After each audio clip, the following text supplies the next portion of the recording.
Thanks, Megan. Yeah. And then you sort of get into all of the implementation steps.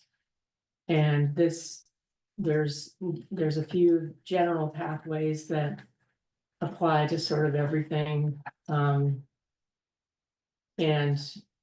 then it gets more specific, getting into transportation, energy, getting into these 7 different areas: the transportation, energy, building energy, energy education, land use, agriculture, recycling and consumption, I think.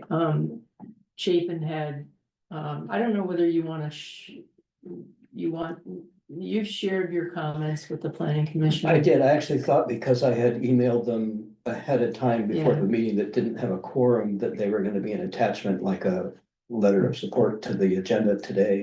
And since they weren't, I forwarded it to everybody today, just today. But I don't. Several of my comments are included in here in the red text. Yeah, so I went And I was glad to see that. Yeah, Chapin, you made a note about just including under the general upfront objectives in transportation, energy. Something about public transportation, something about multimodal transportation. So in the red, I've just suggested some language, and you can, I don't know, discuss whatever. But basically, yeah, working with local, regional, and state partners to improve public transit so that it's frequent and reliable, with the goal of making a feasible and desirable alternative to driving a car. And then about multimodal transportation, fund and implement improvements to the town's multimodal network with the goal of making Williston safe for walking and biking as regular means of transportation. So that's. And that objective will be supported by getting a transit center, among other things. I have a general question, which is how much. I'm just like aware of this plan coming out and then the town plan coming out, and that there are a number of very specific, like named the same overlapping chapters. Land use, agriculture, transportation, like there are these sections that are named the same. And I don't know that it makes sense for them to be copied and pasted, but I definitely don't think it makes sense for them to be in any way contradictory. So that is not an informed or thoughtful question. It's more just like, how are we going to manage these 2 documents as they move forward to make sure that they are minimally aligned, ideally saying the same thing. One thing I'm gonna recommend, and I don't have this written yet, is concluding all of the town plan chapters. We want to have an implementation chapter and tabulate probably at the strategy and action level coming out of the plan. So we go vision, goal, objective, strategy, action. So strategies and actions are where we're really down to doing something. And I don't see any reason we can't pull the pathways in to that framework and put them in the right place by subject matter. Number one, the exercise of doing that will help reveal if there are any that are, repetitive or contradictory, or some might be both. And then that'll be one of the last big exercises for the whole planning commission that I'm hoping to get done late this fall, is we all look at all of that together. And if we do have to make any decisions between them or de-emphasize or prioritize something, we do it when we're looking at everything together. So you're right, though, there are some titles in here that are going to be, it's transportation, energy, whereas the transportation chapter of the town plan is more about infrastructure. I'm gonna talk a little bit later tonight, very briefly, about just having pulled all the chapters into one document and the beginnings of starting to think about moving those parts around a little bit. And there's some ways that I think we can do that. I'm nervous to lose anything right now, but we're gonna start to pare back as we refine the document. The enhanced energy plan is the town plan effectively, or is a piece of the town plan. It is the same as far as, meeting a comprehensive planning requirement, being adopted that way. And it should be in harmony with the rest of the plan. Yeah, right. So, to clarify something about that, when we adopted the energy plan, it was as an addendum to the current town plan. Right. At the time, we said we would integrate it the next time round, but my understanding is that in order for it to be an enhanced energy plan to give us that status, do we need to have it as a separate chapter still? Yes. Yeah. So that's Yeah. why we have this. It's an appendix to the town plan. It's incorporated by reference into the town plan. We have an energy chapter in the town plan. I'm sort of grappling a little bit about Mhm. how to integrate that so that it's consistent with the energy plan, but it doesn't just, it's not like we're not gonna repeat 56 pages of the energy, like just really refers to the energy plan, but doesn't. Yeah, it's very short, it's very brief, So- So you see it still being an appendix. yes, the energy plan, yeah. Mhm. But is that because, I'm not opposed to that at all, like, that sounds great, like, short chapter with the reference, it's fine. But is that, to just clarify, is that like what Chapin was saying, because it needs to be separate? Or is that just because the process that we have set up as a town has the energy committee doing the plan, and that's easier to do? It's because of the substantial difference. Okay. With the Public Utilities Commission, you have to have it as a separate standalone document. Okay. And so when we were on a committee together, weren't we? Well, no, I wasn't on the energy committee. No, the work, developed it. the work, no, you weren't. I Okay. attended a lot of meetings. Okay. So the task force, which started about And trick you into 2018. thinking that he has voting rights. And then when this was adopted in 2020, we knew we had an older town plan that had basically a one-page energy chapter. And this turned into a 65-page energy plan. And we just took that several months ago and started working with it, assuming it should stand alone. Mhm. So I think we had thought it was gonna be integrated this time around, and I think it's just not yet. Someday it'll be just part of normal business, but at this point, Well, you can think of it as part of the plan. It just hangs out here on site because of the state well, requirements. it is part of the plan, but it's not integrated. It's an appendix instead of. Right, so there was a point where we thought that what was written as the energy plan would be able to be dispersed off into the relevant chapters of the overall comp plan. Yes, And the yes. problem with, you could do that, but it wouldn't work in terms of gaining substantial deference from the public utility, because you wouldn't have that thing to pull to. So I think my compromise proposal would be, we take that final chapter of the comp plan, the implementation chapter that restates all of those strategies, actions, and pathways, and says, now we're pulling this all together. That's the document, that final chapter or that table is the punch list that we're gonna go use for 8 years. And effectively, once the energy plan was adopted, within a year, we had citizens coming to the select board saying, well, what are you doing to get all these things done? And we did exactly that. We took all the pathways from the energy plan and all of the goals and objectives from the 2016 town plan, and we made a big table and we coded things, done, not done, and whose responsibility was it. So I think we can do that at the end, and we can restate, this is meant to be not, we're doing energy things over here, and we're doing town plan things over here, but rather all of the things that we're actually undertaking are because the comprehensive plan says we're going to. I do think that I need to work on the nomenclature in the table of contents a little bit. The energy plan is a complete document that is adopted as part of the comprehensive plan. That's, right now I call that an appendix. or I think it might say extras on the list, as opposed to documents we're referring to. So Mhm. I am pretty sure, and I don't wanna get too far into this tonight, that I would take, for example, the village master plan and the Taft Corners vision plan and refer to them. Yeah. In other words, say, we did these things, here they are to read, but if you wanna know what our to-do list is and our statement of policy about these things, that's actually in the plan now, and we're gonna say it in the plan.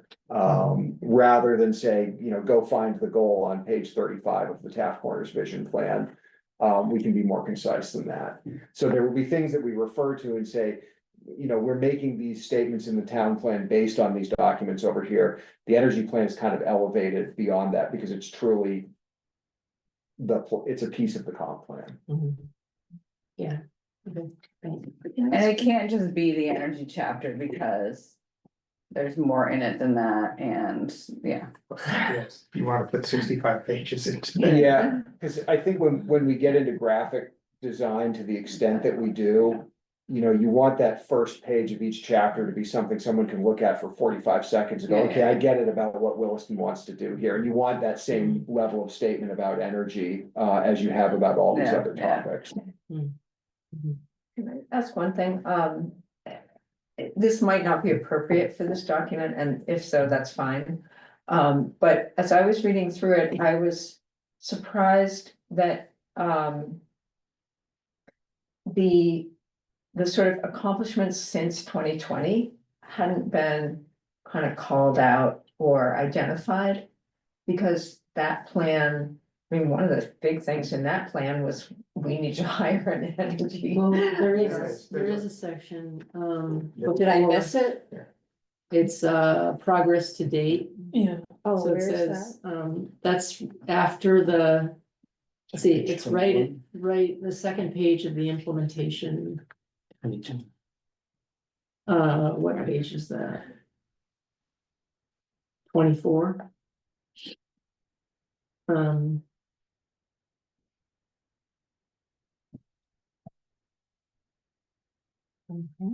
You said, I don't see it, but.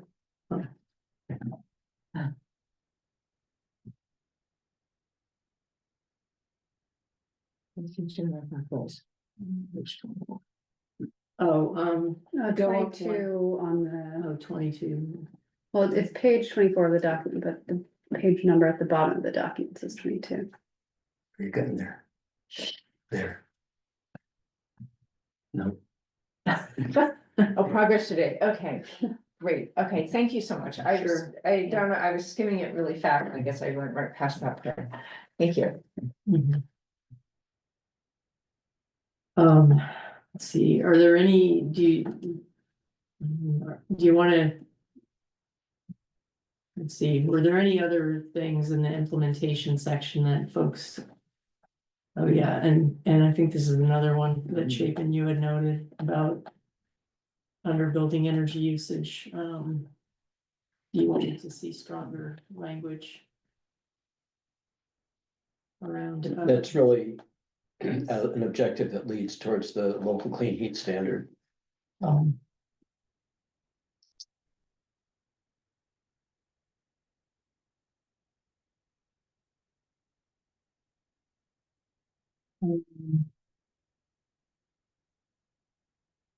Then what was this? Was this another? Yeah, this is the Oh, I pathway think- for it. Right, I think, you noted that this was in land use and, Oh, that's what it was, yeah. might be better put into the The building building energy. energy, I know she section. moved that, thank you. So I did move it, even though it's numbered wrong, because I can't deal with. This. So, and then I think that was, oh, yeah, and then I crossed it out. That's taken off there. Um, And that was my suggestion too, that we shouldn't talk about consumption under renewables, about generation, not about consumption, so. mhm. Those were also minor comments. The bigger comment from my perspective was that we were really strong on outreach, education. And a couple areas, and that I felt like our goals were much weaker on transportation and heat. Mhm. Um,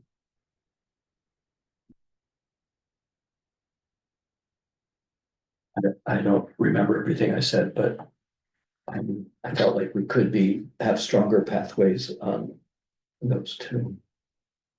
This might make the appropriate time to make a comment that I keep thinking about transportation because I'm still alternate on the Green Mountain Transit Board of Commissioners. And we're having meetings every other week now instead of once a month. Because we're dealing with the fiscal cliff.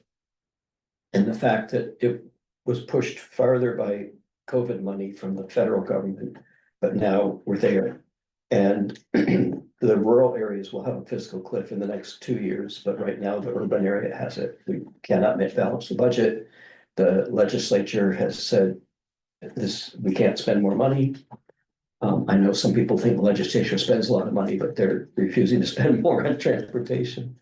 And so I keep thinking about it, and I just realized if you look at, say, our projections there for what our population is gonna be in Williston, it's gonna double again between now and 2050 or something. It's significant. Can someone tell me what the numbers are? Probably looking at 15,000 people in 2050 versus 10,000 right now. So Okay, it wouldn't- that's only it wouldn't 50% double, more. but you bet 50%. Yeah, okay. And we have doubled in the last, so we were 6,000 people in 1965 or 70. That right? Yeah, it's about, I'd have to look at the numbers. So to tell you.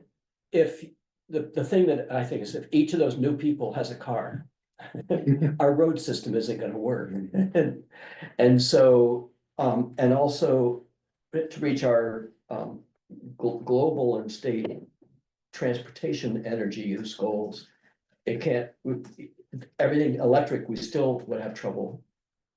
Because it's so much use of energy and our land use planning says we get development more compact, so you can have public transit.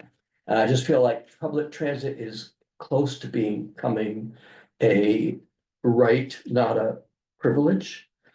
That if you live where transit has been built into the plan, you should be able to take transit. You shouldn't have to have a car to live, to get to work, whatever.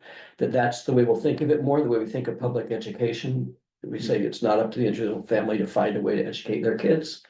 That's something that the public provides. And I think that I think it's okay, I foreshadow this. There was a study done in 2021 and then another one in 2024 of ways to support public transportation. The one that has traction is to add $10 to the car registration, state car registration, and that actually raises a lot of money. And the idea is if you have a car, you are using the roads and you are using a parking space at the end of your trip and so forth and so on, that somebody who's taking transit is not using. And so this is a way to have to support transit so that it's more of an option for more people. And I want to raise the point that I think transit is a key part of the solution of many problems, including just our road infrastructure as our population grows. So it's a different way of thinking about transportation than many, most of us grew up on single family cars and stuff. And many of us have converted to electric, and that doesn't by itself do it. Thanks for hearing me out. Mhm.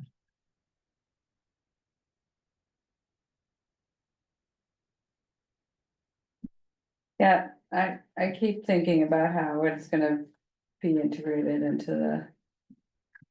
Cause like just the reason I focus on the land use and agriculture is because those are in the yellow teams section Mhm. and.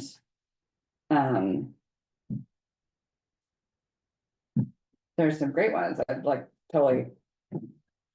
Happy to cut and paste, but I think we just wanna really think about, how that looks. Mhm. And feels to somebody, not that there will be that many people who read both of them all the way through, but.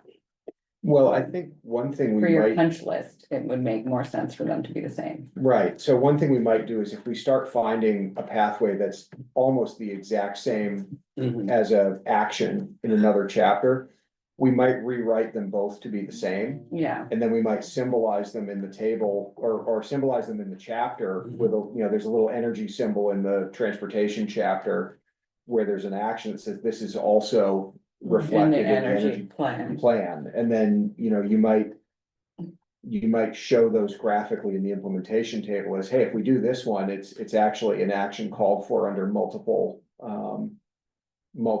subjects. Yeah, And that might help you with some prioritization as well. So Mm. many of the things the town is gonna wanna do under this comp plan are gonna meet more than one totally, right. goal. So any way we can help communicate that to someone who's reading this. And it might just be literally saying somewhere, yep, you might have seen this before. That's because it's also important here, Yeah. and we acknowledge that, so. Yeah, no, I mean, I'm way more in favor of repeating ourselves than, But we can do it in a way that's not confusing. Yeah. Yeah. We don't wanna be Make it clear confusing. you know you're repeating yourself. That's right. Right, And I know I right, said right. this before, but, They Yeah, have it's like a cause I menu, need it. like icons of like begin. well, that's exactly right. Like if you can literally have some symbols Yeah. that say, and then, Remember. right, and then you go to the implementation table and you go, wow, this one's got 5 Like- symbols next to it. Pursuing the land use and transportation strategy centered on mixed use compact development. I mean, that's like a drumbeat of Yeah. every chapter Yeah. practically in the town Mhm. plan, so. Yeah. Yeah. Yeah.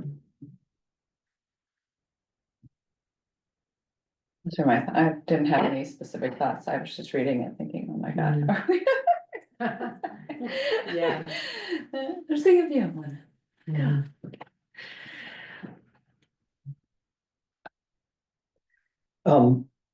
If you wanna look at what I said, you've addressed the specific points. Mhm. And then I just can't remember exactly what I said at the end about the in general.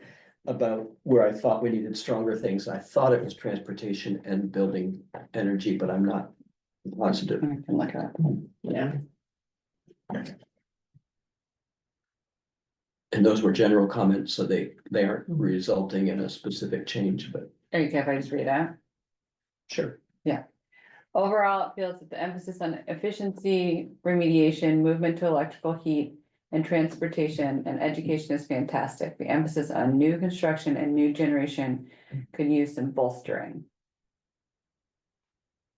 And the new construction is the clean heat standard. And the new generation is we haven't been incentivizing that much in the town.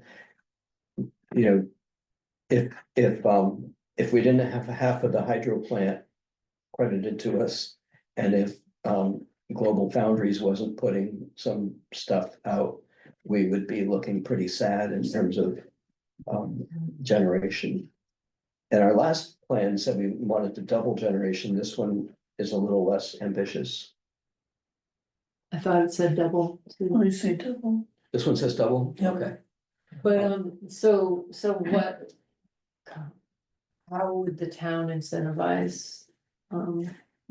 There's a lot of obstacle though, right? Even since I got an inside source, I was told that it's going to get delayed by 6 months to a year because of all this approvals and everything is held up.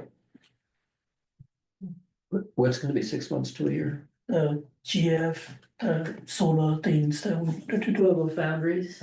Yeah. Yeah, I mean, it's definitely a long process for them to Just public commission or whatever wasn't approved yet. build utility. Yeah. So there's look like. One way we wanted to accelerate everything, another way we are not doing anything on. You gotta go to 20 different places to get everything sorted out. Yeah. We're not, Mm-hmm. we are good on vision. But we are not good on what are we trying to do to make it easy or, make it more But it seems streamlined. like a lot of that is also the state level, Yeah, not just so local. it- Well, it is the state level, Yeah. definitely. It's- Right. But I mean, that's something to consider is like,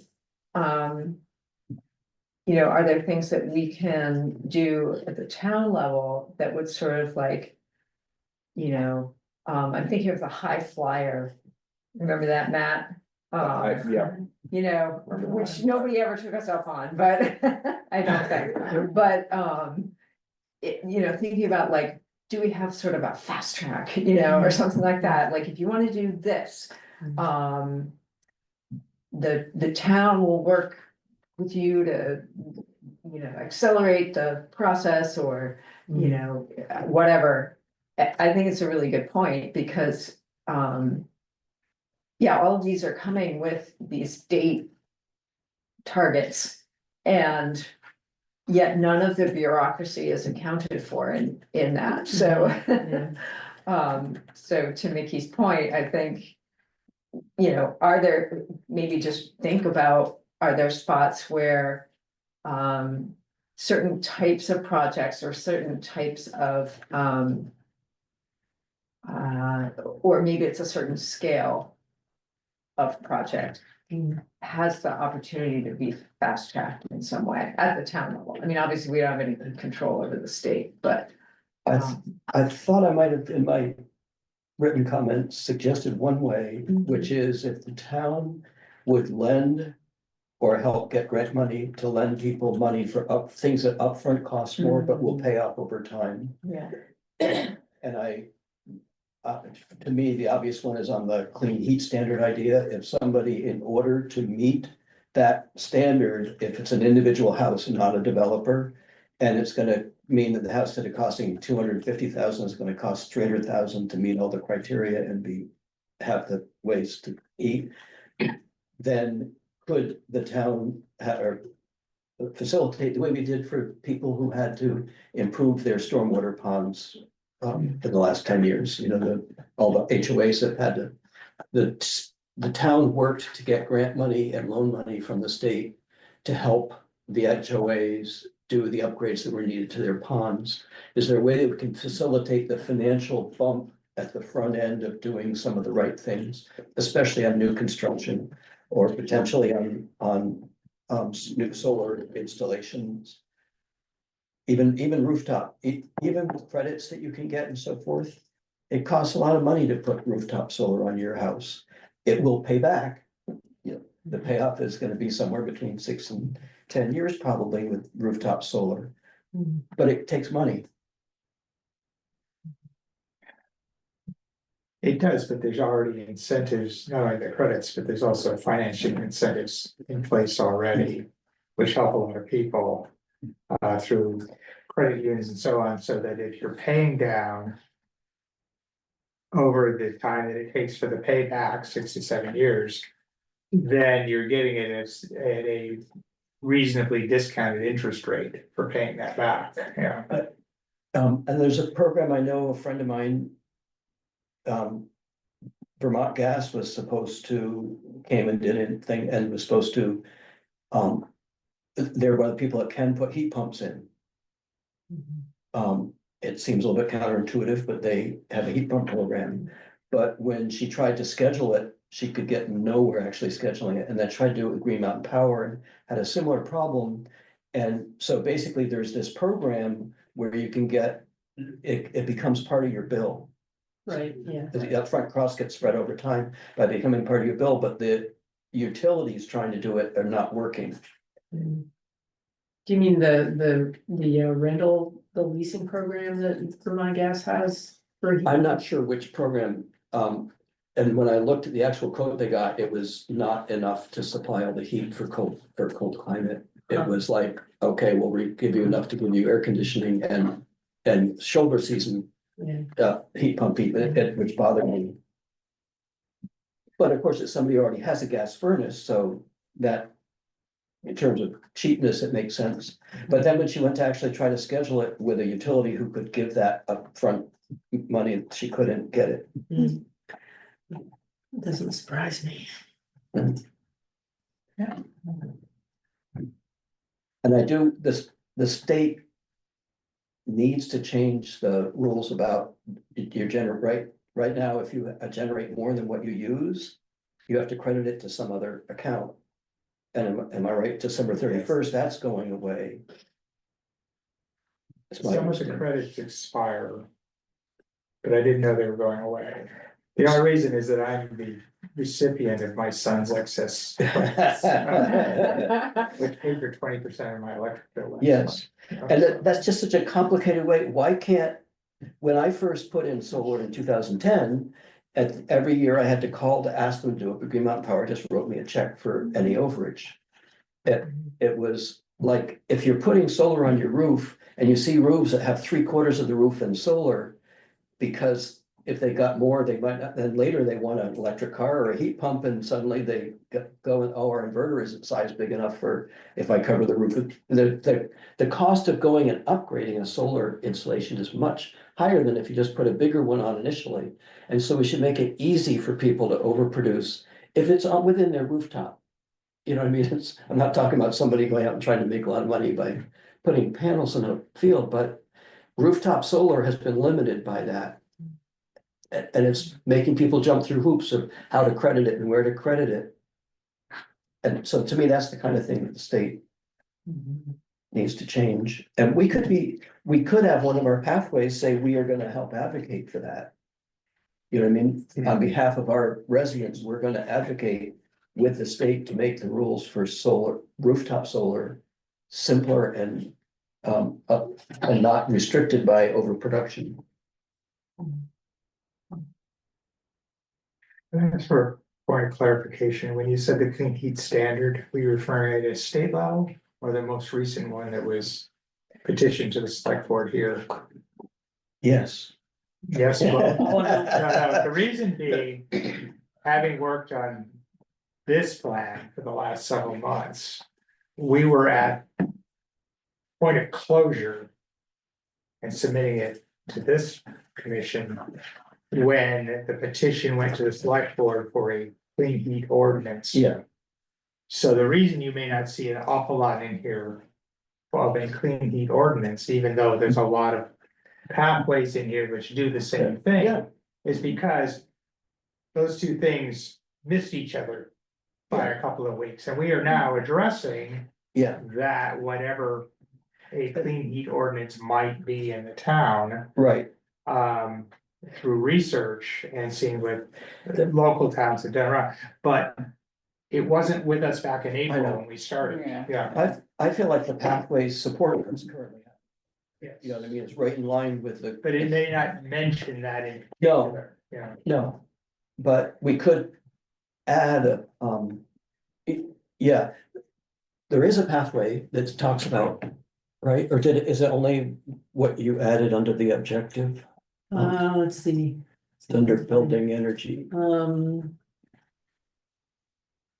That was, I think it's. Because because Reed, I didn't see any conflict between them, but I understood the timing Mhm. totally.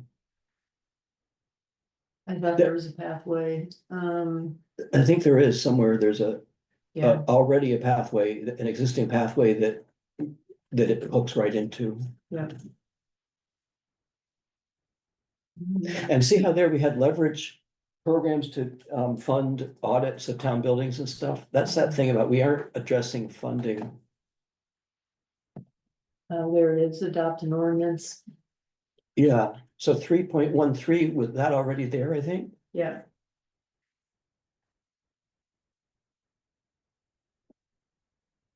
Oh, and I think you did make a comment about, the last sentence, this could be structured as a short-term measure that would sunset if Act 18 or other such state policy is enacted. I think that, I remember there was a lengthy discussion about that and, that, you know, the discussion went something like, why would the town do something?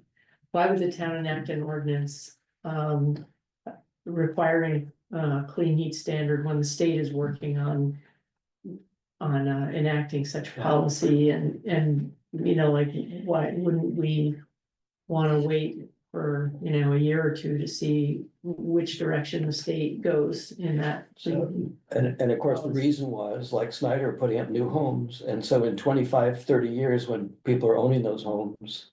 And they want to convert, it's gonna be much more expensive. Well, yeah, I don't know, I mean, just talking with him tonight, he made it seem as if it wasn't that big a deal to switch over, but Yeah, I don't know. With the kind of heat systems that he's putting in. there was an interesting discussion. It was really interesting to hear some of the stuff that he's doing that is working, and some of the stuff that's frustrating to him. But a new home built today that doesn't have good insulation and good ceiling and doesn't use heat pumps for heating is the person who's gonna be trying to change that is gonna be trying to change it in 20 or 30 years when it's time to replace the furnace, or they're getting frustrated with their utility bills. And the cost for them to do it at that point is gonna be much higher than doing it now. And we have so many houses on the plan to be built in the next couple of years, and the state is not moving fast. You know, they have a study going. What, in terms of this particular plan, and I apologize for being late. Are we reviewing, I mean, we're reviewing it or providing comment, but this is going to the select board, correct? Yeah, Yeah. I mean, when you feel like you're ready to, you know. Accept it and transmit it to the select board, then it would go to the select board. And then. Okay, but it goes through us, I'm sorry, I always get confused about energy. Yeah. Ultimately, there's a hearing process by the planning commission and a formal transmittal, and then a hearing process by the select board, but. We'll be planning communication with the select board long before those formal hearings, like we've done with other things. Probably starting with a global check-in on the entire plan during one of their February meetings. With some issue spotting of, are there any strategies or actions or pathways that the select board really wants the planning commission to reconsider before submitting something final? And then we're gonna have town meeting day and election, and then we'll pick up with the select board after that, in April. They're gonna really need to be scheduling their hearings, possibly as early as the first meeting in July to get this all done. And So that's and what we're looking I at. wanna say the clean heat, local clean heat standard has its own legs. That has a It's gonna track, have just, its own track. The energy committee is working on it. And the whole reason it was started, it was. As an initiative, was realizing that the plan is gonna go through a year-long adoption process, and then that's just the plan. It has to be then put into regulations. You know what I mean? That's not getting the actions done. It's not saying what the actions should be. And so with the number of houses being built in the next year or two, the local heat center would be a fast tracking and by use of an ordinance to have new construction adopt some standards sooner than would happen through this.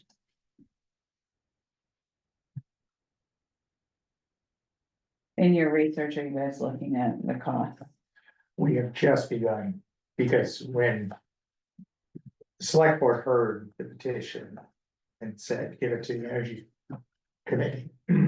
We were, as I said, at the tail end of this, and we said, okay, when we finish this and hand it off to this committee, then we'll start looking at it. So we've looked at it in one meeting so far. So that's it, you know, and we're kind of coming up with a bullet point plan of how we would.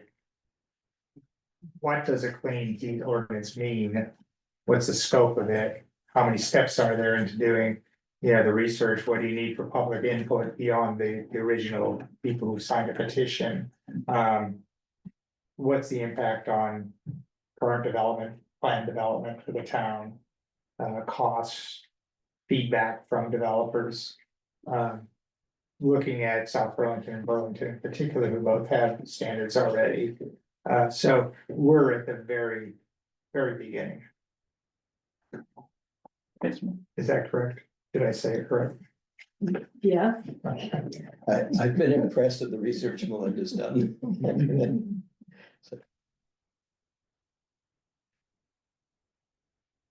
Okay, but sorry, So tonight, we're just talking about our general, okay, okay.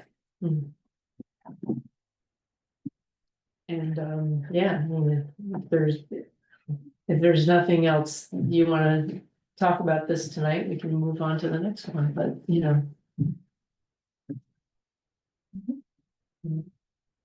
Hey, right on time with our agenda. I also want to say, Reed and Linda, thank you guys, 'cause Yeah, you guys have thank done you. a whole lot Yeah, of work thank you very much. to get this to where it is, and it's much improved. Much from Melinda, who does tremendous research, also CCRPC, who did all the tables. standards and things, and then there's the 7 of us on the committee who work together on it. So if you're moving on, I will move out, so. Thank Thank you. you. Thank you, have a great evening. And congratulations on the energy fair. Yeah. Thank you. Yes, good success. So village bylaw update, been chugging away. We touched base briefly on this at our last meeting, but informally. Because there wasn't a quorum. My focus has been moving standards that are better placed in other sections of bylaw, so trying to group like things in terms of access, parking, maintenance. And then what I hope to have next time is more fleshed out stuff around the historic standards. When I was playing around with the table below of trying to help wrap some of my head around the 2022 draft and then where things are shifting now, reorganizing, and this big gap in the middle. I think part of the frustration with this document is lacking some overarching vision statements for, you know, the intent of new construction, new design, so kind of reimagining, you know, that things face the pedestrian way. Some of the massing and scale standards are kind of getting into the nitty gritty and some of those bigger intent statements. A lot of the public feedback, and I think some planning commission feedback too, was on how particular some of those massing and scale standards get. They're important, but they're particular. So in those categories, I'm thinking about making them more of guidelines that the DRB can refer to, thinking about more general intent statements, and then more flexibility in there for non-contributing structures. So shifting back to the other chapters of the bylaw. As this was imagined in chapter 13 access, currently the bylaw allows up to 5 homes to be served by a shared private driveway. More than 5, and then you're meeting a street spec, which is 64 feet of right of way, and a cul-de-sac. In the proposal, this was proposed to go from 5 to 10 units in the village. Particularly, things here are much shorter driveways. The existing development pattern is very different from, say, a 1,300-foot driveway or longer in the ag rural district that's steep and windy. Here, things are flatter, smaller, surface area. However, that standard might not be palatable through the review process, so it might be like the chickens of the village bylaw might have to go.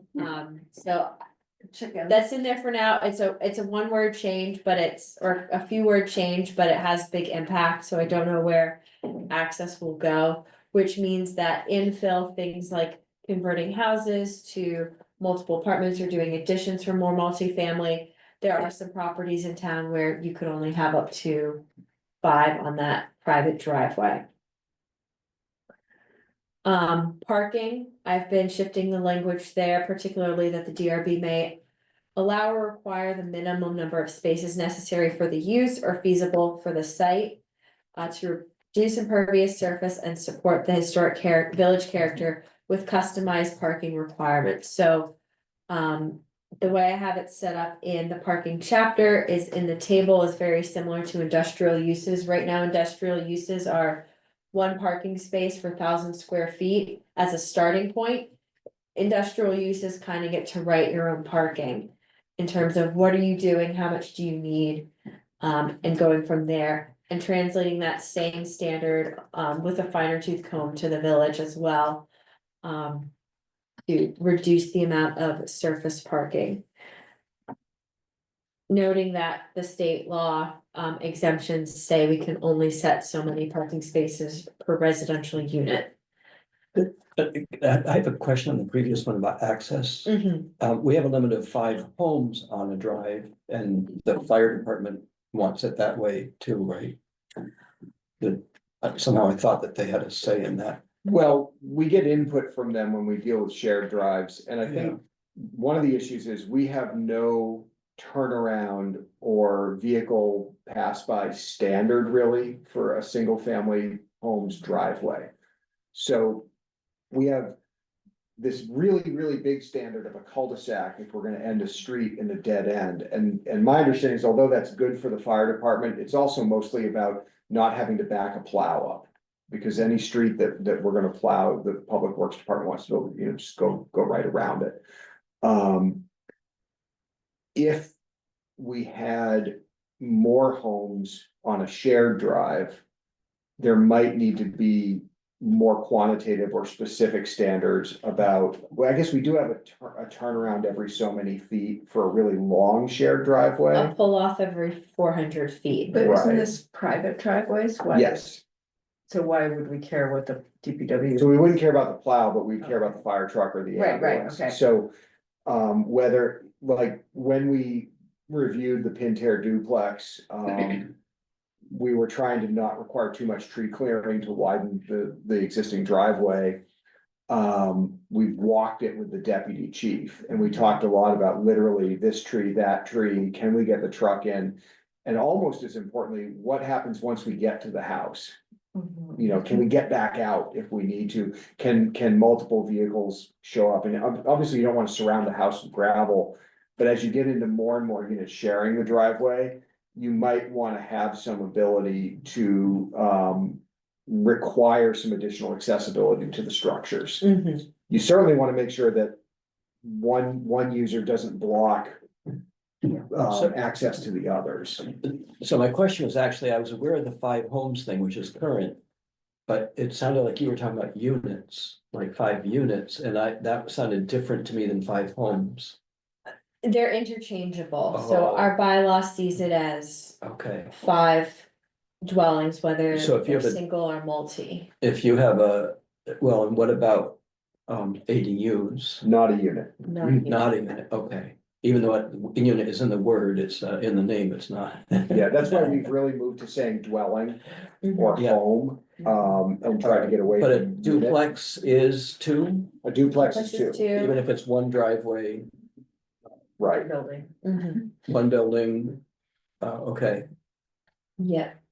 And that's one where there's a couple other thresholds where this access thing might be a future conversation on its own, thinking about access more holistically, separate from the village. Cause to me, if there's a shared driveway and then there's 5 things off of it.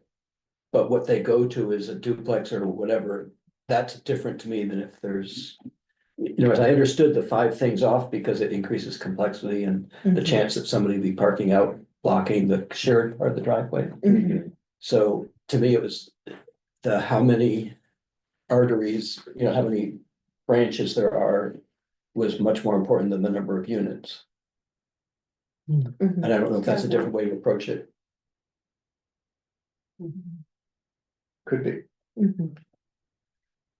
The next chapter is 16 maintenance, so. This was a big discussion, and probably the number one complaint with mixed use development is dumpster slamming noises. So I added the sound This mitigation. is actually the chickens, just so we're clear. This is the chickens, yeah. So. Dumpsters, sound mitigation in the village zoning district, solid waste containers with a capacity of 1 yard or larger must be equipped with a soft close feature or sound dampening bumper guards. To reduce and or dampen the slamming noise, and yes, those things existed, they're kind of like. A heavier duty pool noodle or application, so it's not a plastic lid slamming on metal, it's slamming on something to help a little bit. And there was like a whole study, I think, done like in Portland, Oregon about this kind of thing. That's the number one complaint that the public input process was.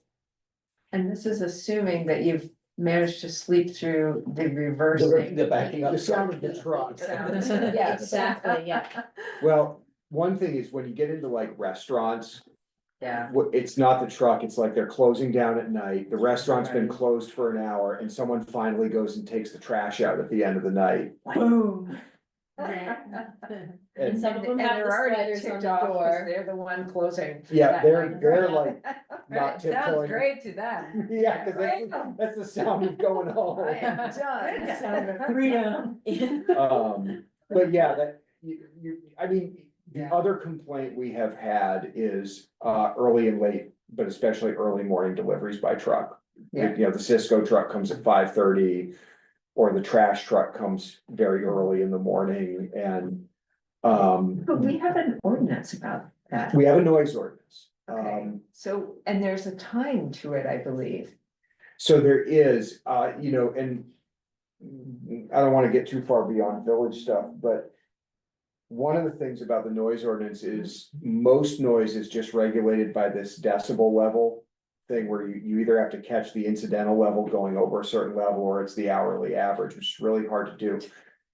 One of the things that the noise ordinance segregates out and actually establishes hours where that kind of noise is simply not allowed is construction noise.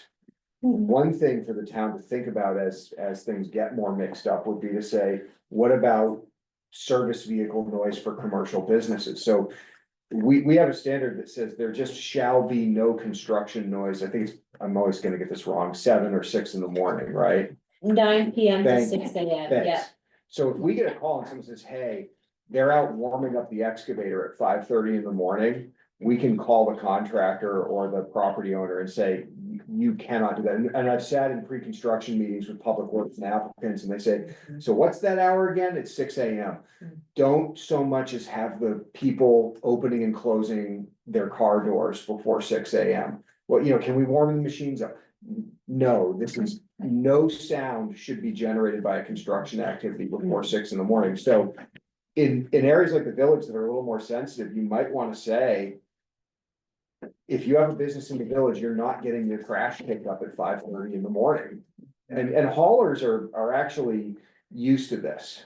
When we deal with these things, someone will say, yep, okay, I'll call Casella or whoever and tell them I need to be on the later morning. A couple of years ago, Sacramento tried to do this to their trash haulers, right? And it also comes in the conversation of whether you have municipal or selected trash haulers, so you don't have different haulers Right. starting at different dates and Right, different yeah. times. But I remember that the trash hauler said, if we can't come until 7, that means we're gonna come during school bus time. And do you really want us coming during school bus time? Because it turns out that we can get in and out faster at 6 or 6:30 AM than we can at 7 or 7:30 AM. And I didn't realize that we don't have a specific ordinance about trash trucks or other trucks. Okay, so South Burlington does. Yeah. They had a big battle about it. Yeah, and our bylaw, it says hours of operation can be limited, that's a chapter 18 thing, but. Zoning and land use is much better about, did you put the dumpster where you said you would on the plan with the appropriate treatments? Right. Versus the operational stuff. Yeah. Well, I for one am glad that you have something in about soft close dumpsters in the village. Really anywhere that it's dense residential. Yeah. Yeah, and I have it, like, it's written as like sound mitigation in the village, if you wanted to expand it beyond the town, you could. Easily, when things are grouped together in chapter 16, you could tweak it broader. Which is a good segue for lighting, but we'll do landscaping. I'm really trying to cut this one back quite a bit. I simplified the parking lot landscaping into the parking chapter, so. In the parking lot landscaping standards, if you have a rank of 22 spaces, you need to do a median or island, or more than 22 spaces, you have to meet the 5% landscaping standard. And I've just figured, I think I can cut 2 pages down out of this draft by just saying where you have a rank of 12. So you have to do a little bit more landscaping in the village than you would elsewhere in town in terms of parking lot landscaping. The rest of the landscaping stuff, I think, is pretty much just gonna boil down to a couple of setback widths, and anywhere there's a parking lot or an outdoor work area, put a fence up. I think a lot of that can be simplified in that regards. Lighting, also simplified by putting it in chapter 24. Building facade lighting only for the entries, no lighting to accentuate architectural features, so you can have your porch light by the front door. Other places in town, we allow more architectural lighting of buildings. Pole lights 15 feet, where elsewhere in town is 25 feet, so an attempt to reduce the amount of illumination in the village. This change would actually change it across town the way I have drafted, but prohibiting light color that's below 2600 Kelvin and above 6100 Kelvin. That's the standard in form-based code, adopting it everywhere here. The reason I did that was we had a very painful DRB meeting when the Kia down on Marshall Ave was doing a facade and refresh and signage refresh application. They haven't actually built it out yet. But the DRB was like, gosh, this sign illumination is that really bright blue, like that super white, like that probably like 7,000 K. And that just feels really jarring. And there's nothing in our bylaw right now that prohibits that. So keeping lighting throughout town, not too much like candlelight, not like you're being interrogated, keep it in the middle. Yeah. And signage, also working on Things you never thought you would deal with. pulling the signage into chapter 25. And the one thing that I have added since our last meeting is signage for windows. I've added language that anything that's inside the building that's intended to be visible to a passerby from the adjoining public way is not approved. So think about Xfinity or H&R Block, they have something that's mounted inside the building. It's really clearly to be intended to be read outside, and they're brightly illuminated, so that type of window sign wouldn't be okay in the village, where signage, I think, is a touchy issue here and want to keep it contained. And that would probably be like one of the strictest standards where we're kind of reaching into the interior space of a building. Then the neon sign that says open. The open, close, that would still be okay. Those are allowed separately in chapter 25. Okay. When it's an open close sign, that's I think like 2 square feet or So less. you get one internally illuminated 2 square feet. We don't say it has to say open or closed because we don't regulate content, because that would violate the First Amendment. It can say Budweiser if you want, Or the Felinos with their little or pizza. it'll be a little pizza slice at Felino's, but it's small and you only get one. Yeah. This is all I good. like to have 2 or 3 slices usually.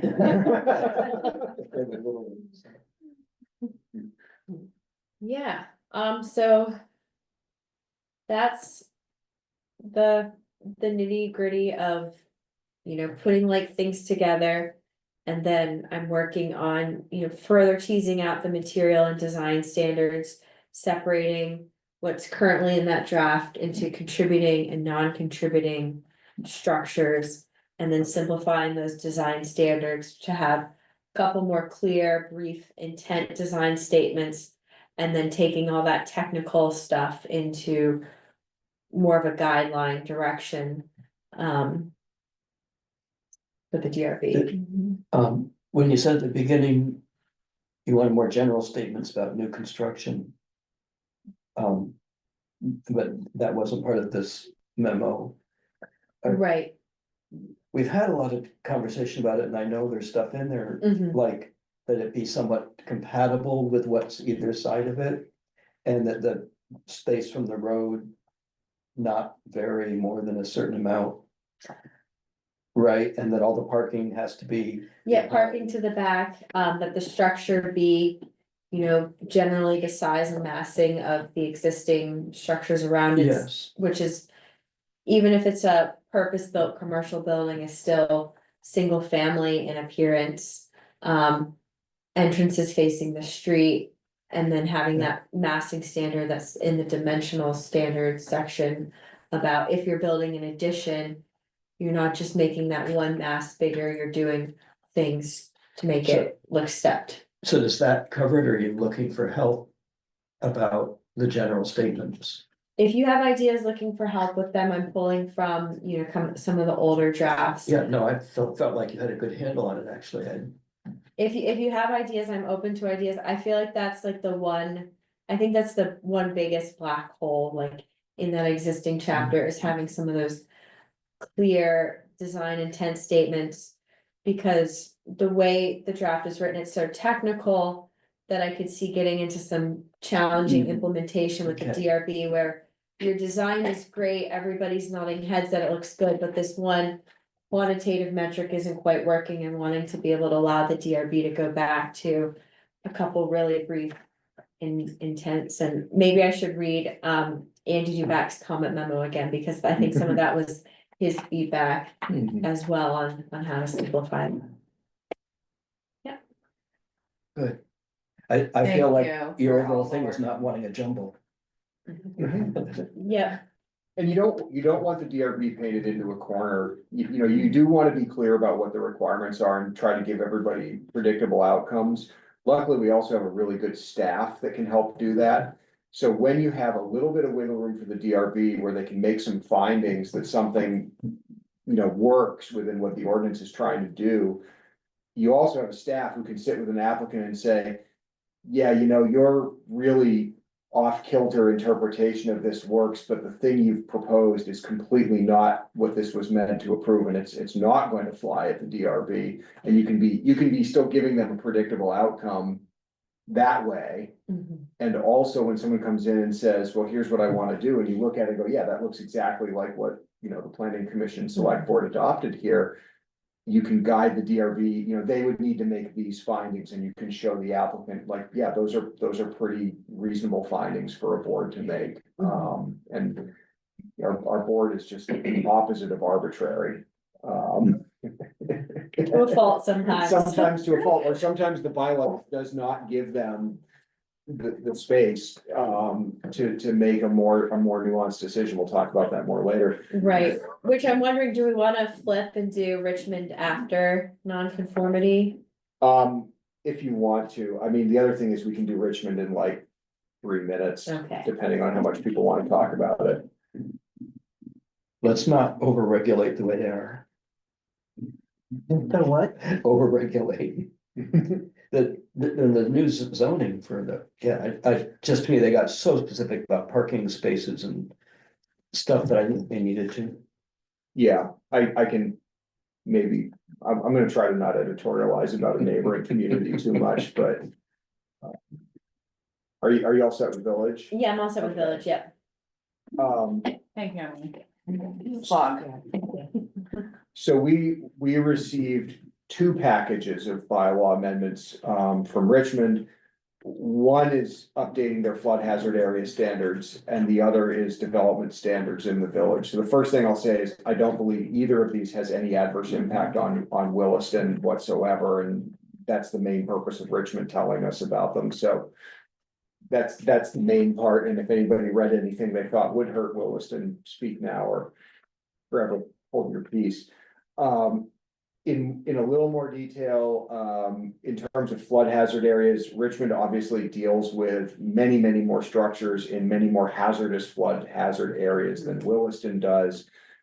And my take on their updates is they're trying to really capture a lot of the things that people need to do in those flood hazard areas, including some things that are really starting to look an awful lot like building code in terms of standards for rebuilding in flood hazard areas, which is, again, mercifully something we almost never, ever have to deal with.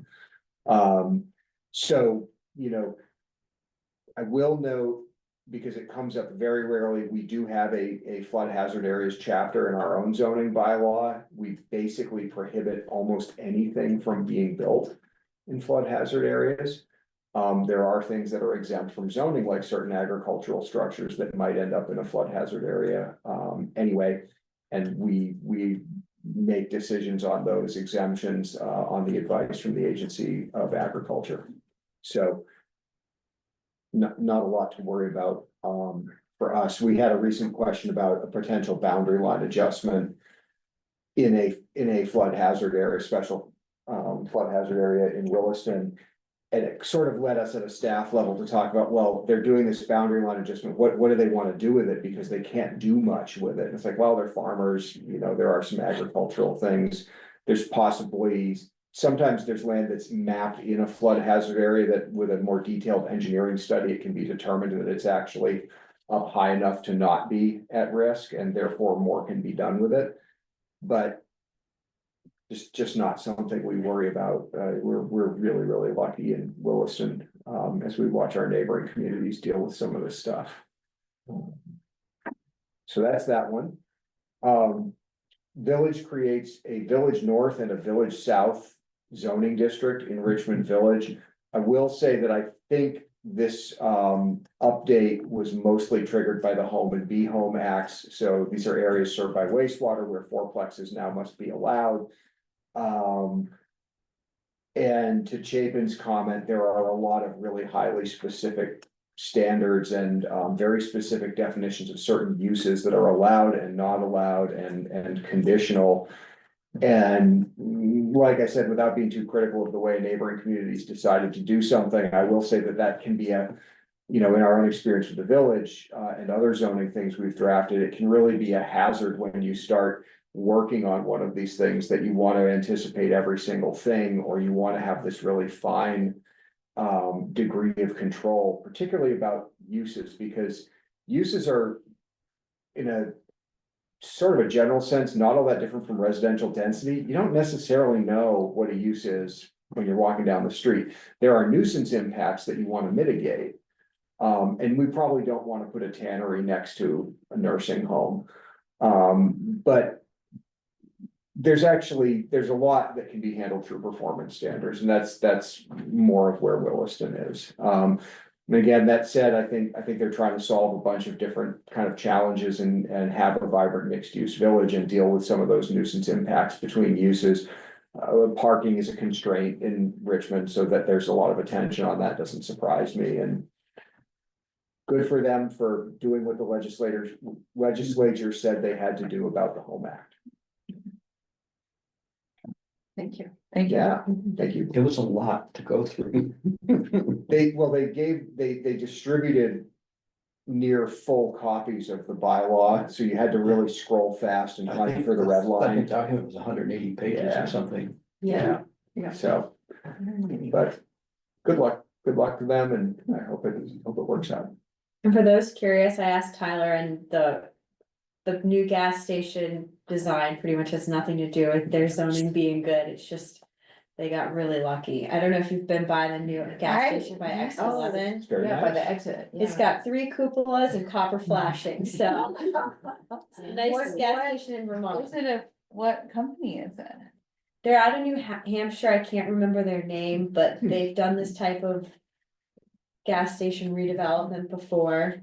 So it wasn't their first rodeo. Interesting. But yeah, it looks, And the whole thing's in a wetland. yes. Just sitting on a pile of fill from Yeah. back when you were allowed to pile fill in wetlands. And then the highway was built. Yep. I'm sure that's where the fill came from. Yeah, exactly. Yep. Yeah. It, by the way, architecturally reminded me a little bit of the visitor center at Berlin, the Hmm. private Yeah. public Mhm. partnership. And it's that kind of feeling that I want our transit center to have. I want it to be a place that people feel comfortable and want to go in, not a place that people hang out, but it's a bus station.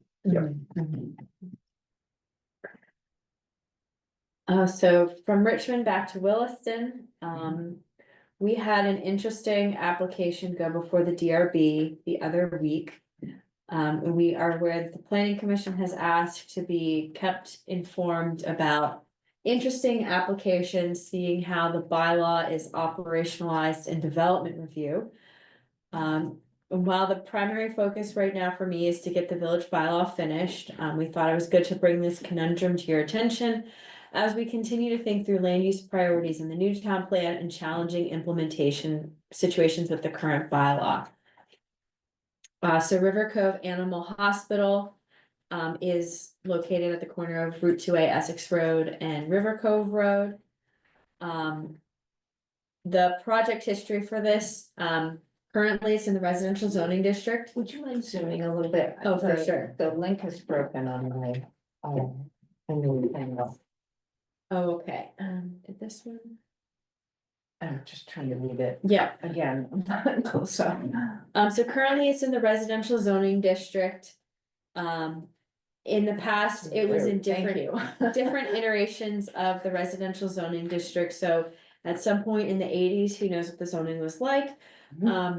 It got conditional use to be a vet hospital and do a small addition. Then in the late nineties, they got a variance to go increase the number of employees and do an addition. And that got a certificate of occupancy in 2000 for 8 employees. Today, their existing operations are way over the line in terms of number of employees. Questionable finished basement that I'm just gonna ignore. But long story short is, our bylaw is very strict on non-conforming uses. A non-conforming use can stay, but its nature and extent cannot change. And it can't expand. It can't expand. Hmm. And then if a non-conforming use goes away, if it closes for more than a year, the right to that use then goes away.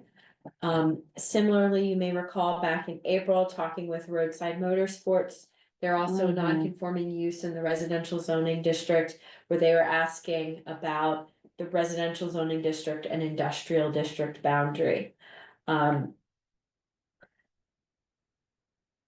Would it be so bad if something like the vet hospital were to become a doctor's office or a lawyer's office? Maybe not if it were to become a fast food restaurant with exhaust vents and odor and different hours of operation. So thinking about, the part of the village bylaw draft that I think is pretty solidly done is thinking about major and minor uses, prohibiting a short list, prohibiting certain use standards. But the way the village bylaw is all set up around use is, don't do the nuisance things here. You can be flexible, whereas nonconformity in our bylaw is, very, very rigid. A vet hospital couldn't become a doctor's office, even though functionally they would look exactly the same and they would have the same nuisance impacts on the neighbors. And there's a lot of other uses in the residential zoning district that are non-conforming. Adams Farm Market, Pius Auto, Catamount Country Club, and Williston Golf Club.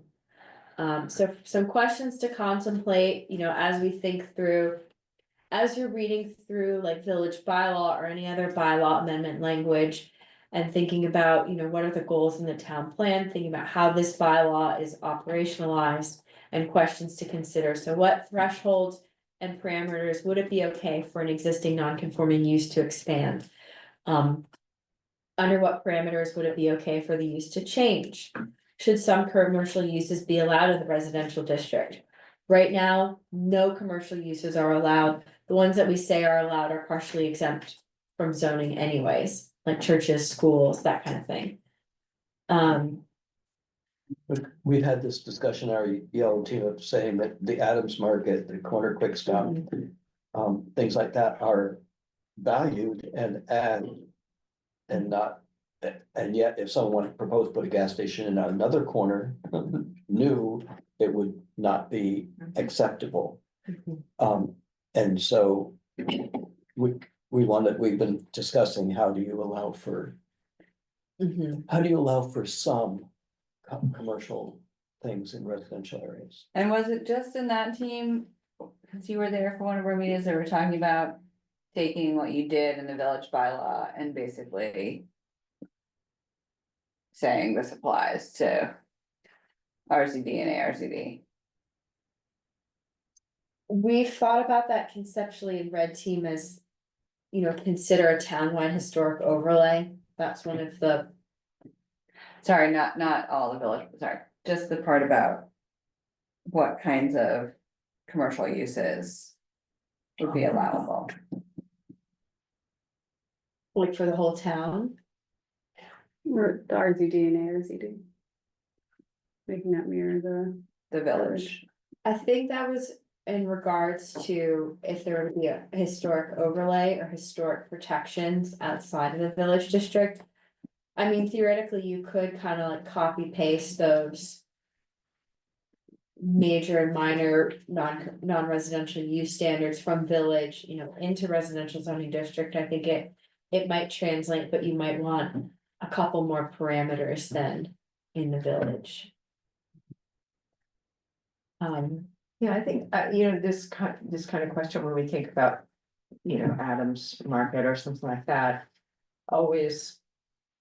You know, I always come back to the ways that, for instance, form-based code. Is much less tied to the uses and more to the look of things. However, there's also, I think there is an argument for allowing some, you know, mixed use in more residential spaces. You know, it's more efficient, like, you know, we're talking about the energy plan, and like, if I need bananas. As long as Yes. it's the time of year that Adams is open, I can go there. Even if I drive, it's a mile. Rather than the longer trip over to Chalk Corners, or I can just ride my bike to Quick Stop, because Bernie has bananas. Cause he goes to I know, he Hannaford goes to and buys Hannaford and buys them, yeah. He drives them to the Which, Quick like, Stop. when I'm desperate for a banana, it's Yep. fine, you know, no No, he worries. picks good ones. But, yeah, exactly. I stopped at Lampman's Market on the way Oh, yeah? today, and they're right in what's equivalent to our village is a full grocery Mhm. store. And so, I mean, having. You know, honestly, I think there are probably some uses that aren't as needed in daily kind of close proximity to residential spaces. But ones that are very, very routine to daily needs, I'm not opposed to those being Mhm. in residential areas. I hope that. I mean, with the Glazer property being developed, like, it would be. Awesome if Adams was able to open all year round or something like that. Mhm. I have no idea what they wanna do, but was just thinking, like, it's. In terms of growing, connectivity between, residential spaces and commercial, specific kinds of commercial operations, I think. So I'm gonna say, you know, there are things you can do about sort of scale and site design, lighting, access, Yeah. et cetera, that can kind of, you know, there's work that's been done around kind of like neighborhood scale businesses. So when Emily and I were talking about this, we had that idea that, there's some level where you want to avoid ratcheting an existing nonconformity into a bigger and more non-conforming thing. And my example, and some of you may have seen, Heinsberg was pranked with this week, it was a Dollar General, which is a small service retail, 7,000 square feet generally. yeah, grocery store. I mean, the zoning difference between a Dollar General and a Lampman's is basically nothing. And you can actually build Dollar Generals so they look pretty nice. But it'll be a Dollar General. Now typically they do want a certain size parking lot. I don't know if they're willing to build one if you don't let them have the internally illuminated bright yellow sign, et cetera. And there may be many people who would say, well, yeah, actually a Dollar General right there would be very convenient for me. But there's some careful thinking to do about, well, Adams Farm is great. How would I feel if it had a parking lot that was lit up all night? Mhm. Or how would I feel if it was busier? Or those kinds of things, and so, or like a little restaurant would be great, but what if it was a Burger King? Is our nuisance stuff enough to manage some of that? Right. And so, I think the challenge we're faced with is it's hard to draw a acceptable zoning boundary that's got a reasonably regular shape without scooping up Mhm. some non-conforming things. Yeah. But as my predecessor Ken always said, the first point of something being non-conforming is you're saying that you want it to go away. That's why it's hard to change something that's non-conforming or make it into something else, because it really is, once you've made something non-conforming, it's kind of a statement of policy that you want it to go away, you want it to become conforming. Mhm. So that core question of like, well, which of these things do you want to go away? Or would you rather they never got any bigger or didn't get any different? Do you always want a pay-as-auto in the ag rural district? You probably don't want any more of them, or it to be any bigger. And then there's sort of something like Adams Farm where you go, well, gosh, that just works. Why does it work? Why does this vet clinic work? Well, it's pretty low intensity. My guess is they're closed by 6 o'clock at night. Probably not. Their a lot traffic of has a noise. heck of a time getting out onto 2A. Well, that's true. Mhm. They have no outdoor areas, everything they do is inside. Everything's inside a building. Parking lot's pretty small. And there honestly may be some uses that you just see as being, those ones that it's really nice to have nearby. Mhm. Like, I mean, if there's like a doctor's office on the corner of Old Stage and Mountain View someday. In my family doctor, when I was growing up, worked out of his house. It was practically a home business, except it was, the same size as the So home. did John Lightman. Yeah. John- Right over John here Lightman. in the White House. Right. That was. And here in the village where there were traditionally commercial uses, you have a mixed use zoning district, so you've really sort of said you signed up for that, and I guess the question is when we get out into the RZD or ARZD. What do folks living in those areas feel that they've sort of signed up for? We do have a commercial use allowed in the ARZD in the form of some veterinary services. So I was here when a prospective buyer of a property on Governor Chittenden Road proposed a dog agility care swimming therapy. She's in Bolton. You can see the place from the highway. For Grand Dog Camp. Yeah. Yeah. So she was thinking about relocating to Williston and went so far as to propose a site redevelopment on that site. And there was some pretty vigorous opposition to that. And some shock that anything commercial could happen in the ag rural zoning district. And I think if I had to sort of summarize what I heard, a lot of it was about parking lot lighting. And there's gonna be lights on all night. I don't like that. Mhm. And, people with businesses tend to want lights on at night for security reasons and, we can regulate that some, but it's again, operational and it's hard. So just some things to think about. Mhm. This one looked like it was clearly not allowed. And yet, the paperwork looked like it was possibly approvable. It was saying yes by saying no, so the DRB approved it because it's pre-application and the list of recommendations, particularly number 1. Is essentially write me findings of fact that I can say with a straight face. That the nature and extent is not being changed by doubling your floor area, adding parking, increasing your number of employees, and a number of employees based on what's been permitted in the past, and parking based on what's been permitted on the past, and not what's been mission creep over the time, so. unfortunately, I think if they were to file a discretionary permit, I'm not sure the findings would be able to support it, or the DRB would uphold an approval. I think the maximum I could see for this particular site is if you had 8 employees and 20 parking spaces and you were expanding your building solely to meet the ADA building code requirements, because the floor plan just has to get a little bit wider.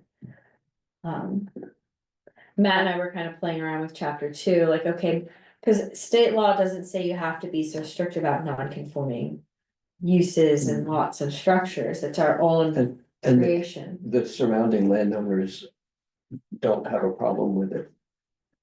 We had one nearby landowner who was just wondering what might happen with landscape buffering with the parking lot Mhm. changing, which is, you know, pretty valid thing. I think they were pretty Even though satisfied. it's with so the answer. residential, they don't resent it being there.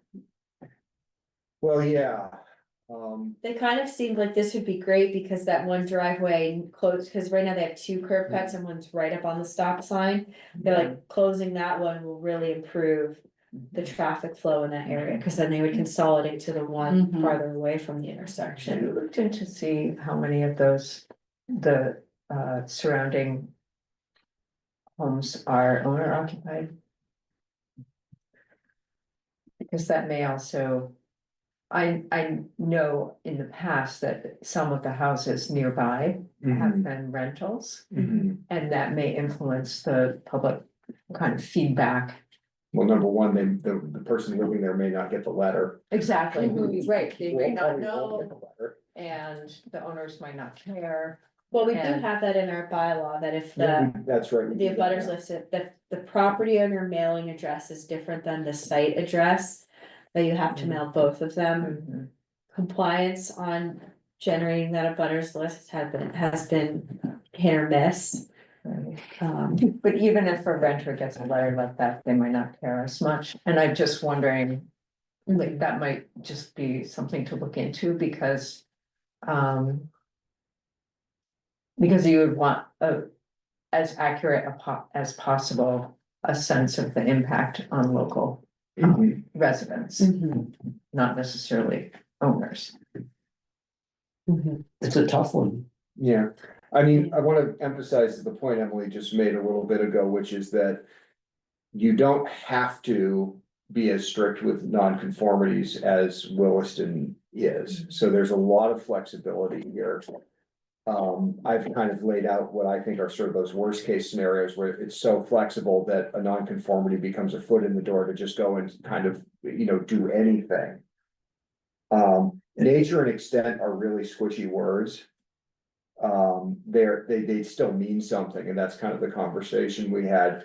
But, thinking about sets of findings the DRB could make if somebody was making changes to a site like this that might lead to a little more flexibility. You know, you can only change, the extent of what's happening by so much. And you've got to give one of, you know, you could give your vehicle trips or your parking demand or your wastewater production. Or your hours or your number of employees or your number of square feet, like. What, But then how many times can you apply for that? Yeah. well, That was where we got stalled. well, you know, and there are zoning provisions that have cooling off periods of 5 or 10 years to prevent that sort of like serial, you know, application stuff.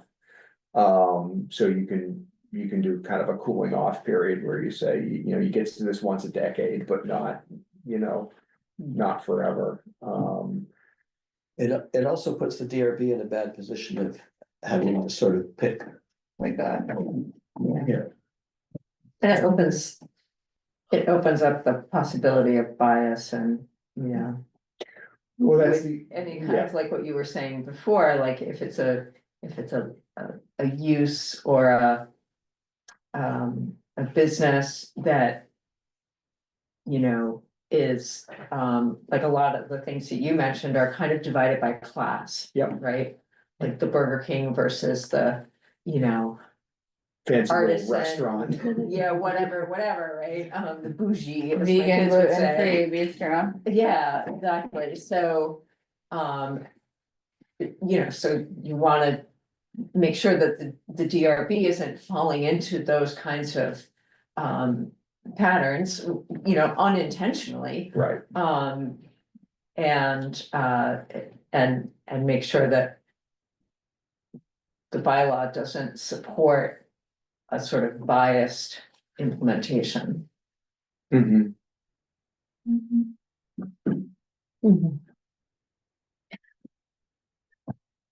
Well, I think this is something we'll be continuing to work on. We're gonna be, you know, following this case, talking with the applicant tomorrow and, you know, I mean, this started with a very frank preliminary conversation with them 7 or 8 months ago. Yeah, a year ago, saying, you know, explain to me how doubling the size of this building is not changing the nature or extent of the use that's happening inside of it. And Then they wrote a 4-page single-space narrative letter that neither used the words nature or extent.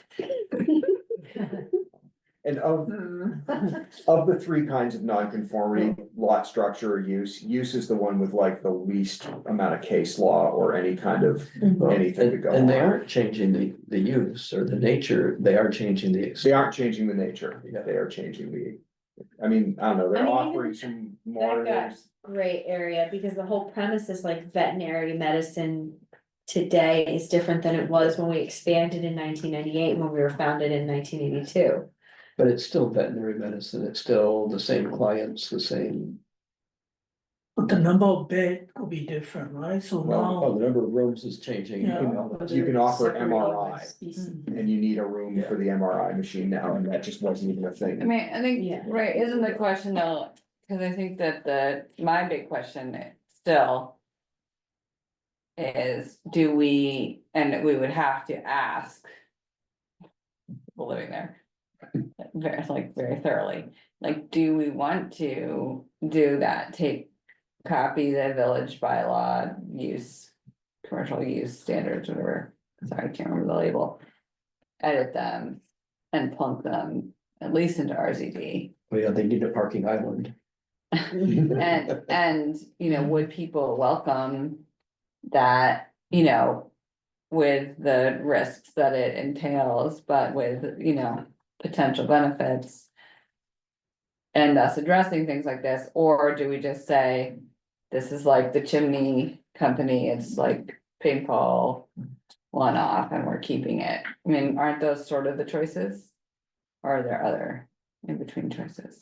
For this example, I mean, Well, for non-conformity, Matt and I were kind of thinking like if you took that chapter 2 non-conforming use section and said, okay, you can change the nature and extent of a non-conforming use. But only in this example would be like RZD, ARZD and village, so it wouldn't apply in industrial or Gateway West, like. Thinking about New England chimney supply or more intense commercial zoning districts. It's really for existing. Spaces in. These more low intensity areas. So what was, one thing is now the veterinarian here in the village. And was that not considered a change in use because it was a commercial building? When they went from the coffee shop thing or whatever Yeah. to the, Coffee shop and bakery and then veterinarian, Oh, Pure Clean was in there in Yeah. between. okay. But yeah, I mean, we would have done a permit to change the use, Yeah. and there were some physical changes to the building and actually some exterior changes that went through design review at that time too. yeah, Because there's an example of a veterinarian in a relatively residential thing with a very similar setup in some ways, with parking spaces behind and stuff. Mhm. And so my own feeling is, if it were a residence today and they're proposing to make it a veterinary, we would say no, absolutely. Right? In the village? No. In the RZD, we Yeah. would say, no, that's not allowed. And I'm not so sure that we should say, no, that's not allowed. Whereas, you know what I'm saying, it's.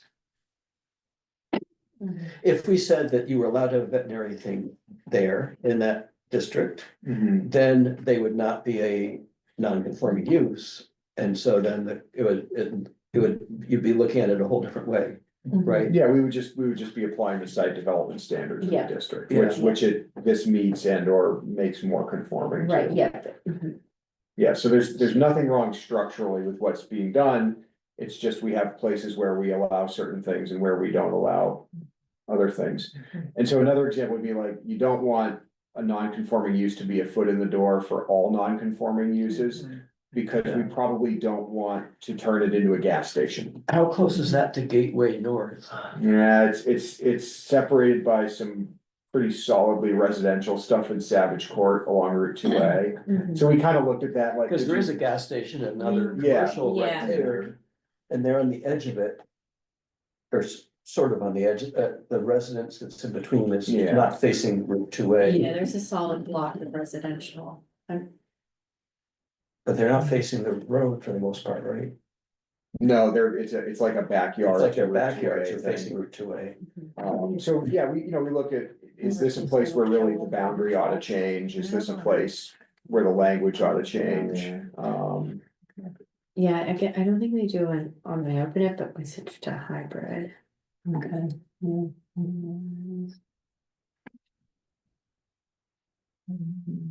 So when you're talking to them tomorrow though, if we don't approve. What happened? As in like, if you say, oh, you're gonna close shop and go somewhere else, or Well, we cannot what's, grow our business, what kind of? right, so the consequences of something like this are, if they don't get an approval, they can continue to be there the way they are. Although they're not conforming with their permit. Although, Number of employees. They're not conforming with their old permit. They've probably been not conforming so long that we can't pursue them on a violation. But coming into conformity could be a requirement of any future, approvals. Yeah, there you go. So all that yellow is RGD. Yes, although it's all access from that court, what's that name of that? Savage Court and then Twitchell Court. Yeah, Yeah. those buildings are facing that court, they're not facing 2A. Mhm. There is one. Is there one that's facing, the last one there? Anyway, okay. Yeah, it's a little bit of a, I mean. There's these major corners like this one, where it's not surprising that something other than a house ended up there, right? But again, they were established in 82. Yeah, 82 is when it was changed to the vet hospital. Not sure what was happening there before that. I presume it was residential. Then in the 90s, they added on and got approval for some number of employees, it's less than what they have today. Yeah. Yeah. Yeah, and honestly, that was phrased as a variance, and we knock people over the head all the time when they say use variance, because there's really no such thing. As giving somebody a variance to do a use that's not allowed, but my guess is instead of the planning commission, well, they were the planning commission at the time in 98. Mhm. But sitting as a DRB would, they were faced with this, another version of this problem. Mhm. Nobody has a problem with this thing being here, they wanna get a little bigger. Yeah. It's not allowed, what do we do? Someone goes, call it variance, Yeah. That worked for 27 years, 26 years. And Thanks, Chapin. I came without my phone in there, so I can't stay Oh. a minute late. Sorry. thank you, Chapin. Thank you, Chapin. So. I think there are ways to tackle this, it's just quite nuanced to avoid some of the pitfalls. And it involves a balance of, setting some firm boundaries, but probably also giving the DRB some flexibility. And some ability to make findings. But keeping it from trending into Yeah. some kind of bias class or otherwise. And what do we do when we're dealing with one where the neighbor says, well, I would rather it just went away? And, address that. So I think we're gonna have to keep working on it. Mhm. There are, as Emily listed, a number of other situations like this, each of them a little different. And you know, I think we can figure it out, but this has been a useful. I would hate to be in a world where Adams Farm Market closes for a year and you have to say, sorry, you can't go back there. Yeah, sorry, the use went away for a year and now Sorry, it's you've the been house. open since 1972. Yeah, Yeah. Yeah. yeah, and that year could be one of those things you could also alter in the bylaw. You Yeah. know, you could say if you're closed for as long as you've been open. Right. Then it goes away. Then it goes away. So, It's so tricky, right? Cause I think one of the things that I'm just like sitting here thinking about is. We need to make it fair. And fairly objective. Even though. The issues and the problems arise subjectively, mhm, right? And so like. Right. You're living in a community with subjective and experiential. You know, feedback. Where an Adams Farmers Market is lovely and everybody wants that to go on and like that's delightful. And no, that community would probably fight a Burger King. You know, hand over fist, and so then, but that is not objective. That is very subjective. mhm. Well, and we saw that with Windswept, Totally. like, Mhm. you know. So much like support and, you know, very emotional and, you know, and yeah, we need to kind of recognize that that's a part of things. And that's always the balance, right? It's like trying to have fair across the board policies, but that also have enough wiggle room so that when there is that sort of iconic, you know, long-standing community function, that there can be some, you know, Mhm. some ways around it, around some of these Mhm. rules. Yeah. And I think, you know, it may not be the solution in this case, but sometimes these zoning boundaries aren't forever. Sometimes they are, and we can talk about that a little bit in the land use chapter of the town plan too, is like you should always be kind of reevaluating. You know, so I sat down last week, I was talking with Lee Nellis, who was the town planner here 17 years ago, 16 years ago, and he's got a house in Williston in Whitewater Circle. And so he's near this, and I was explaining this conundrum to him, and he says, you know, he says, there's enough people living up here now that it would be nice to walk to a little more commercial stuff. He's like, there's that Church of the Nazarene and all this acreage right near where I live. And he's like, not a McDonald's, he said, but a Taco John's. So there comes the subjectivity. That line between John's and Taco John, It's about the thickness of the carbohydrate around the filling. That's what we're gonna measure. That's funny. But that idea again popping up of like neighborhood commercial might be kind of okay. Yeah. And I go back to that 1989 or 82 town plan that said eventually we might need these little hamlet centers throughout Williston. Mhm. And We're then, wrong. you know, at some point, the absolute gospel became, you know, the residential shall always be only residential ever and ever. Yeah, I mean, not to, I mean, you do a very good job with public engagement. I mean, I think at some point it would just be interesting to. And not right this second. Project. But to do, and maybe this can be in the town plan as one of the to-dos. Is to survey our ZD. And do some real like community engagement around commercial use. Mhm. Limited commercial use and what that would feel and look like and whether people want it. Mhm. Mhm. I want a coffee shop in the village, darn it. That would be great. Matt.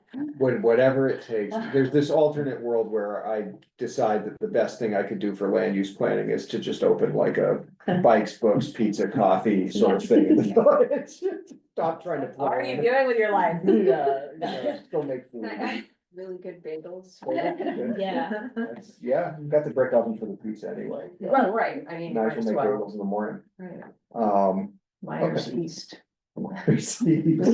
Yeah, there'll be more bagels in the Oh, that's true, Yeah. that's true, that's a good point. Yeah. Alright, real quick, I sort of previewed this, but, I wanna move all of our team efforts to the one document.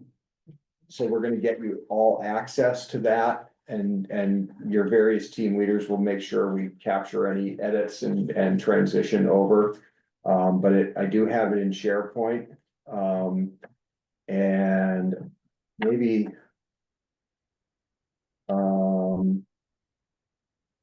Can you let me screen share, Emily, real quick? Oh, yeah. I just wanna show like the beginning 3 pages of this thing, so you. Oh, I don't think I can make you, I'm a Oh, co-host, but okay, maybe I hold can on. allow participants Let me to, Let me just, co-host has less cruise control. Oh, wait, you should be able to share screen now. Okay, cool. So. Make sure I got it.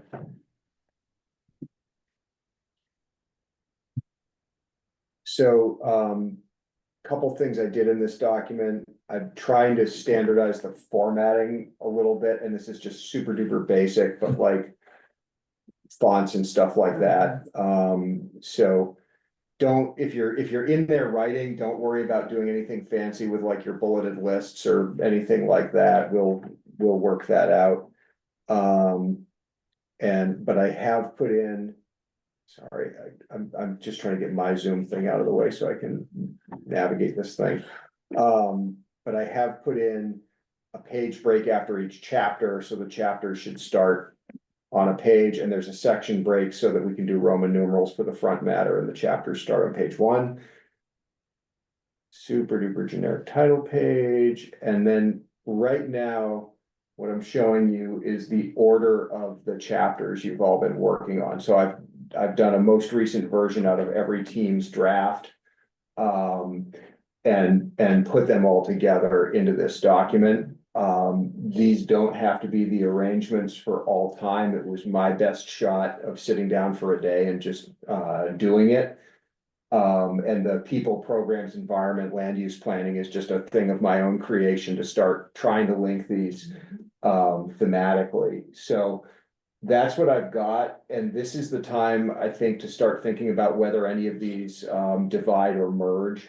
So maybe start reading like, in that land use, we have one thing that's a discussion of land use boundaries, one thing that's a discussion of the village, one thing that's a discussion of rural land use. Some of rural land use might be like things that are about the rural landscape that we value, and some might be more about like, what should the zoning say? So we might be rearranging those a little bit. But this is a start of I think that. if I remember, working landscapes and rural land use are also like, There's a lot of, yeah. yeah, And conservation areas, although that's a little different, but still, like, there's like. Those 3 were tangly. yeah. Yeah, so we may do some, now it's all in one place, but like if there's a paragraph or a. Goal, strategy, action, and you go, you know what? This makes more sense in this other chapter, go ahead and move it. And, we'll see how it Do you goes. wanna restrict us to the lower level, like not full editing, but the reviewing when you can suggest? We could do that, I would feel more would you feel comfortable better? knowing that I couldn't like So I mistakenly just delete deleted like 50 pages. Yeah, okay, so the other thing is, Yeah. one thing I'm doing, like, every time I'm in this, I'm gonna do a daily save and put it Yeah. somewhere else. Great. Because I know this is in the cloud theoretically, it's like you can go back and whatever, Yeah. but It's a lot I'll- easier to have it saved. I'll have a pile of these with different dates on them, so that we can move back if we need to, cause I am, it's like, it's the one thing we wanna get it done, and what if one of us just deletes a bunch of it by mistake, especially when you're copy pasting things around. After a glass of wine. Yeah. Yeah. Who needs whoops. economic Yeah, development? right, you know, education. Hazard mitigation. Yeah, chop that. So so that's what it is. The other thing is I will do my very best at regular intervals to be the keeper of the page number on which the chapters start and update this TOC, because this is just entirely manual right now. I'm not fancy enough to do like a linked TOC yet. And I'm okay with that. Yeah, it's not worth doing. Yeah, it at the because- end Anyway. Yeah, it's just stuff is gonna move, but Yeah. generally this will get you in the neighborhood of the chapters you wanna work on. And I think it's also a good time where you can see comments and, you know, we can use some of our time in these meetings to talk about how this is going as we beat this thing into shape. And for right now, having it just like pretty bare bones in Word, like I did some formatting things, like I'm not even text wrapping around any graphics, it's just text, graphic. Yeah. Text.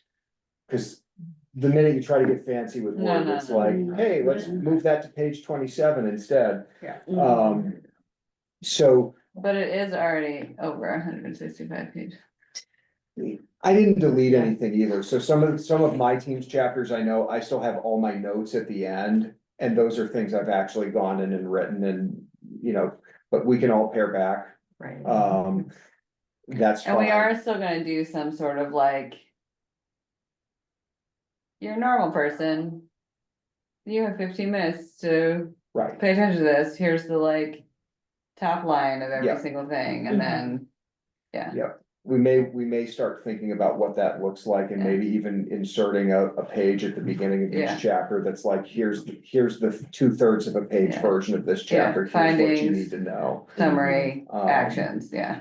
But my idea would be, this is the file format that we ultimately bring to the select board in February and say, here's what we wrote, here's what we said, we've got it all saying the things we wanted to say, we've got that implementation chapter at the end. So they can tell us if it says what they are willing to agree to have it say. And in the background of that, and before the hearing of the select board, we're doing the make it pretty stuff. Which we're also gonna have to teach ourselves how to do, and then we'll go do it. Pick an InDesign template and. Yeah. chug. Yeah, it's not that bad. AI do it. We just hand the whole thing to, Sure, ChatGPT. so I'm telling everybody this Make it story. pretty. This is my cautionary Make it- tale about AI. Uh-huh. Google uses AI in their Photos app now. So I store all my pictures in Google Photos. And until they started doing this, if I wanted a picture that I took in, let's say, London, just type in London. And all the pictures that were taken in London, because it's right there in the metadata for the picture, would come up. Well, today, if I go in and I type London, it gives me all the pictures I've ever taken of gray stone buildings.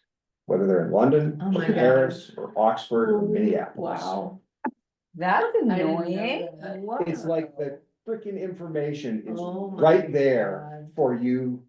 It's in the metadata, Oh, it's text.